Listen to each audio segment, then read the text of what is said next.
I want to give you guys a little bit of a mini class here before we dive into your critiquing. Pros always are thinking in terms of what am I doing with this photograph? Where is it going? And one thing you should definitely consider is the emotional content of your photograph. What is the whole secret? There's a number one secret. There's a lot of different secrets, but the number one is emotional content.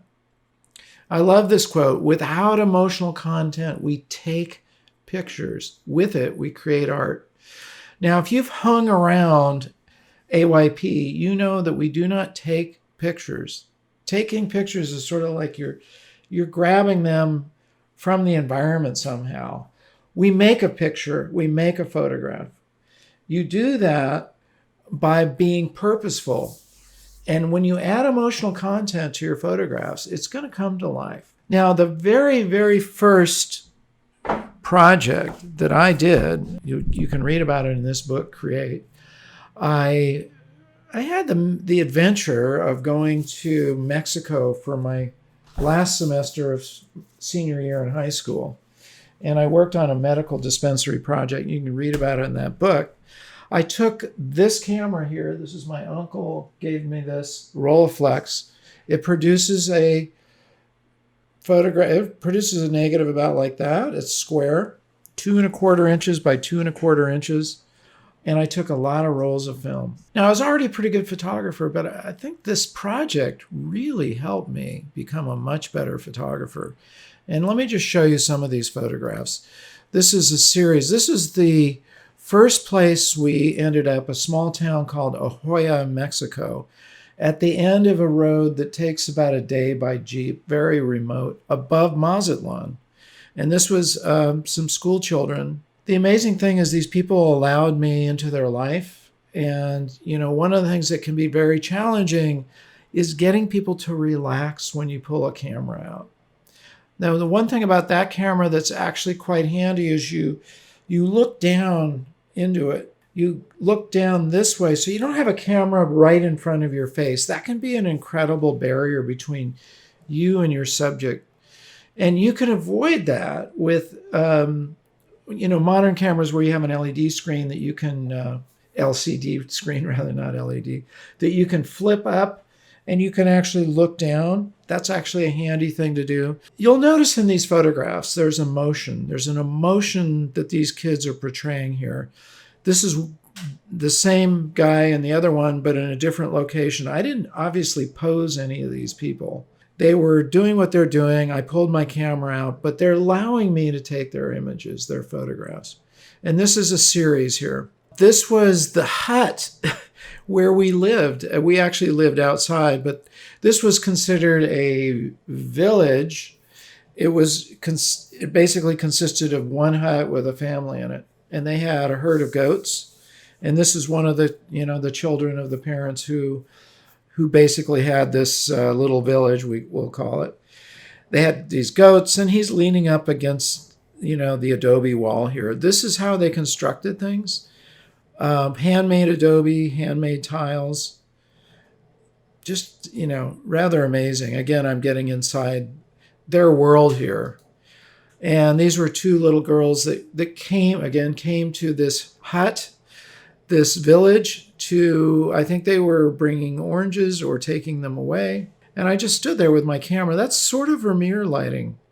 It's light coming in through this open door. That's the only light source. So you can see they're very shaded on that side, but we have a light source here that's illuminating them. And this is Fausto. He was one of the two workers that actually worked on the project with us. We made all the adobe here.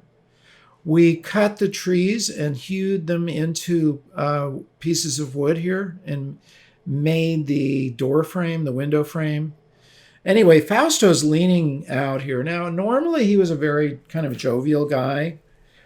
For some reason, he gave me this really stern look. I don't recall directing him to do that, but I think it's a very genuine look, and he is perfectly framed within this window. I love this photograph personally, even though I'm the one that took it. There's no reason you shouldn't love your own photographs, and you actually should.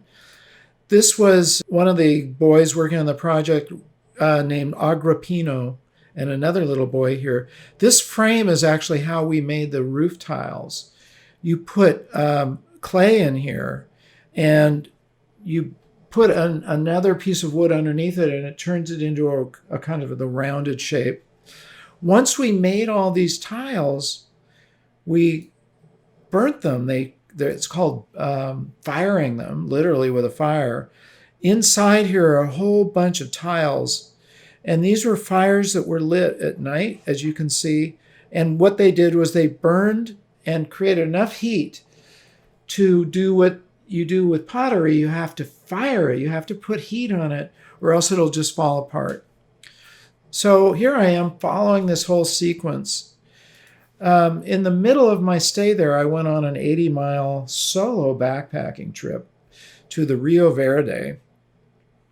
And I just saw these two boys on the path and captured them again with my Rolleiflex. And this boy is a little stiffer than the other boy, but I thought it was really interesting. Just here they are. I think they're going off to school with their little satchel. Just capturing life around me. And same trip, this boy is riding a horse. He's got, these bags of probably some oranges and some food and that sort of thing. This is midday, so it's really harsh sun. Fortunately, he had a hat on, so his face was shaded. But you can see how contrasty it is. And the shadow right here, there's hardly any shadow. So that means the sun is basically directly overhead. Not great lighting, but it worked. And this was the final in this series. This was a cowboy back in that town of Ahoya, Mexico. Now, the reason I'm showing you these is because I really believe that you can elevate your photography by deciding for yourself. No one gave me this assignment. I decided for myself to really capture what life was like in this small, remote region of Mexico. And I'm really thankful that I did that, and I took the job seriously. I took my job as a photographer seriously. I operated as though I was a pro photographer. Technically, I was, because I had been selling my work, but I had no idea what the end result was for these photographs. Years later, I turned them into an exhibit. I put them in my books. You can purpose your photographs in many ways later on if you've captured them earnestly and you've captured the emotion in them. So this is why I'm going to ask you guys, each one of you who are watching this, to really think about your own project. Does that make sense? In our AYP Plus community, everybody is doing that right now. We're actually going through a 28-day challenge where everybody's picked out a project and they're following it along. And I really recommend that to you, even if you're not in that group. Get in there and do your own project. It will make your photographs so much stronger. You've heard Dan Milner talk about this. He talks about it all the time. Why you want to just go from single images to connected photographs. Once you start connecting, it's like writing a book. It's different than writing one page. When you write a book, you have to connect everything together. And when you make a project, it's like a chapter. You can have different chapters, you can have different projects, but they all fit together and tell a cohesive story.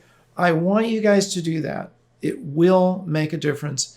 And let me know how that goes for you, okay? Please subscribe and enable the bell so you don't miss any of our new shows. Like the video and please share it and leave your comments. I love hearing from you. And remember to get out and capture your own images of life.